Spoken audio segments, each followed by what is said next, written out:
Muito bem, querida aluna. Agora então vamos falar daquilo que é mais brasileiro possível, a população brasileira.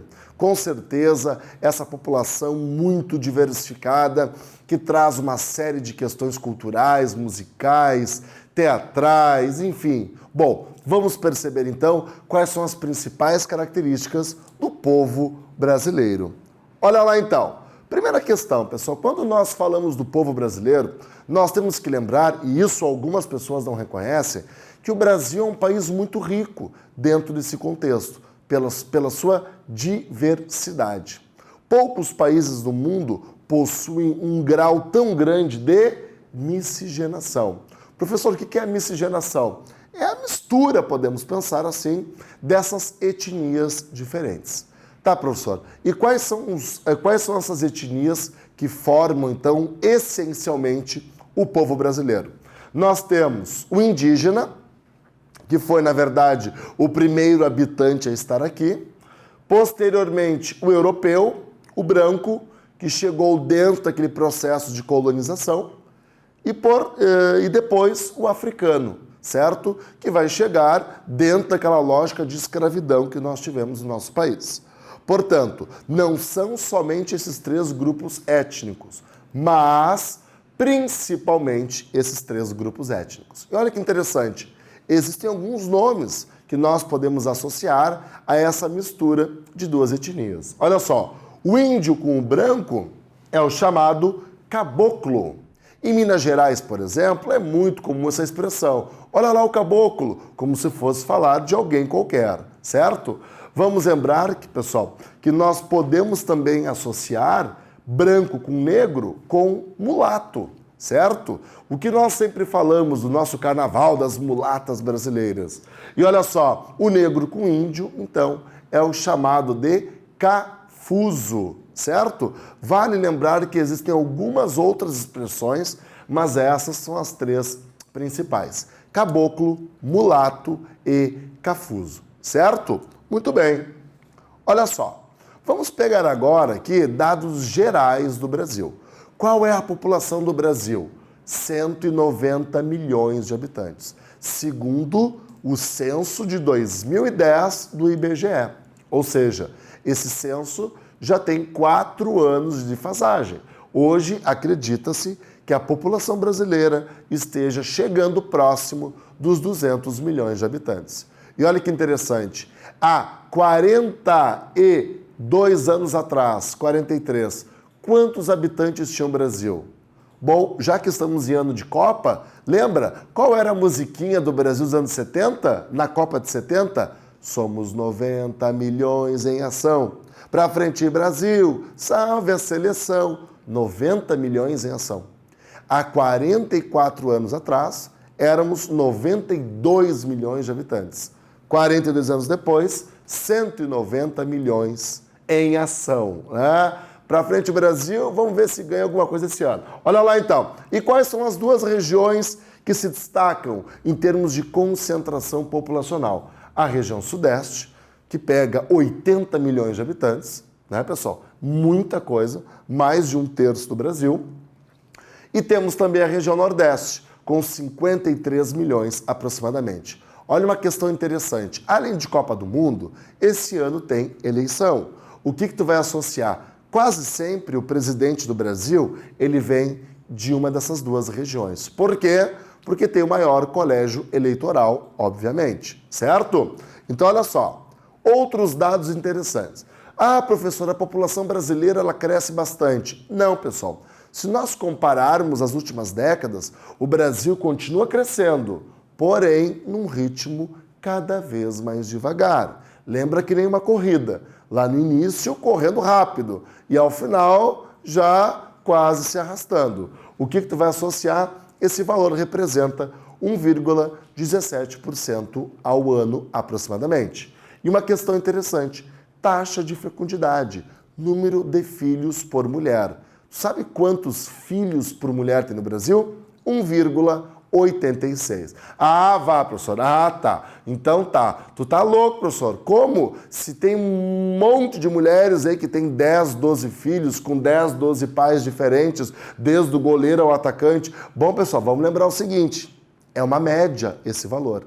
Assim como ainda existem muitas mães com 7, 8, 9, 10 filhos, com 7, 8, 9 pais diferentes, nós temos muitas mães com um filho, ou com nenhum filho, 2 filhos. Então essa é uma média no Brasil. O Brasil reduziu a sua taxa de fecundidade nos últimos anos. E qual é a tendência para o censo de 2020? Reduzir ainda mais. Certo? Então, aquela questão de o Brasil é o país dos jovens, começamos a ver que não é mais bem assim. Olha só, e qual é a proporção de homens para mulheres? Podemos observar que as mulheres representam 51% e os homens 49%. Essa é uma questão bem interessante. Por quê? Quando nós falamos nesse processo, vamos lembrar que, historicamente falando, a mulher sempre tem uma expectativa de vida maior. Esse é um dos motivos que explica essa situação. Então, enquanto a mulher vai quase que o ano inteiro no médico, o homem vai 3 vezes na vida, é ou não é? Ou próximo disso. Por isso que o homem tem uma chance maior de ter doenças irreversíveis. A mulher, historicamente falando, tem um cuidado melhor com essa situação. Certo? Vai dizer que não tem um tio lá que está com uma perna lá com problema e ele não vai de jeito nenhum no hospital, né? É uma característica de algumas pessoas. Olha só, pessoal, etnias do Brasil. Vamos pegar, então, como que nós vamos ter a distribuição dessa população. Isso aqui é o censo de 2010. Por exemplo, pardos. Pardos representam 43% da população brasileira. Brancos, 47,7%. Negros, 7,6%. Indígenas, o que sobrou, né, pessoal? 0,4%. E amarelos, leia-se asiáticos, certo? O que nós podemos dizer? Pela primeira vez, um censo do IBGE trouxe a seguinte questão. A população de pardos e negros é superior à população de brancos, certo? Então lembra, vamos associar que essa classificação é a partir da autodeclaração. A pessoa se autodeclara parda, negra ou branca, certo? Não é uma comissão que vai julgar as pessoas pela cor da pele. Então, pela primeira vez, um censo trouxe a população branca menor que a de pardos e negra, a população negra e a de pardos juntas, certo? Lembra e associa isso. E olha que interessante, essa é a pirâmide etária brasileira. É a distribuição... Herbert Richard? Não, o cara morreu ano passado. É a distribuição da população no Brasil. O que nós vamos ter aqui, pessoal? Lembra que a pirâmide etária, ela mostra a seguinte questão. Nós temos em azul os homens deste lado, vermelho as mulheres. O que tu vai associar? Cada faixa dessas representa a idade. Então, essa primeira linha que nós temos, metade azul, metade vermelha, representa as crianças de 0 a 4 anos. A linha de cima, de 5 a 9 e assim por diante. Essas linhas mais superiores pegam acima de 70 anos. Então, países que têm a base larga e o topo estreito, como era o Brasil até os anos 60, representam um país com muitos jovens e poucos idosos. Um país que tem uma expectativa de vida mais baixa. Olha só nos anos 2000. Observem que a base da pirâmide brasileira, ela reduz. A quantidade de crianças de 0 a 4 anos já é inferior à quantidade de crianças de 5 a 9.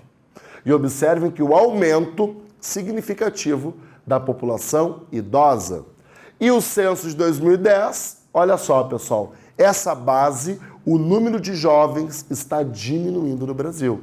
Podem observar que o topo da pirâmide, onde os idosos estão representados, nós vamos ter, por exemplo, então, olha lá, um valor bem mais significativo.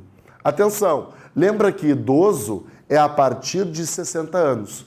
Nos anos 2000, eles eram 8,5%. 2010, 10,8%.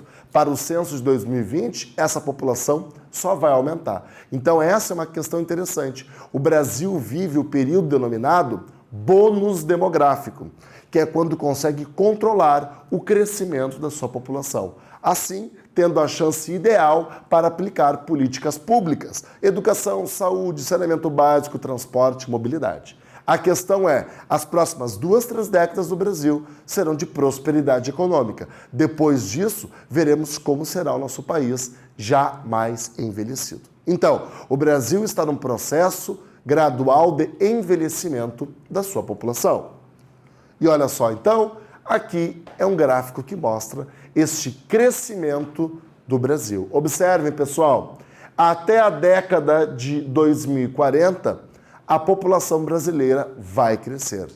A partir da década de 2040, a população brasileira começará a reduzir o seu valor. Isso mesmo, chegaremos a quase 225 milhões de habitantes e, a partir disso, vamos começar a crescer negativamente. Isso em 2040. Ou seja, estamos nos encaminhando para um envelhecimento de uma população, certo? Uma redução do número de filhos e um crescimento negativo nos próximos anos. Essa é a característica do perfil do povo brasileiro para até a metade deste século XXI. Certo, pessoal? Fica antenado, hein? Seguidamente, nós temos notícias do próprio site do IBGE que lançam atualizações dessas informações. Certo? É isso aí, então. Até a próxima aula e um grande abraço.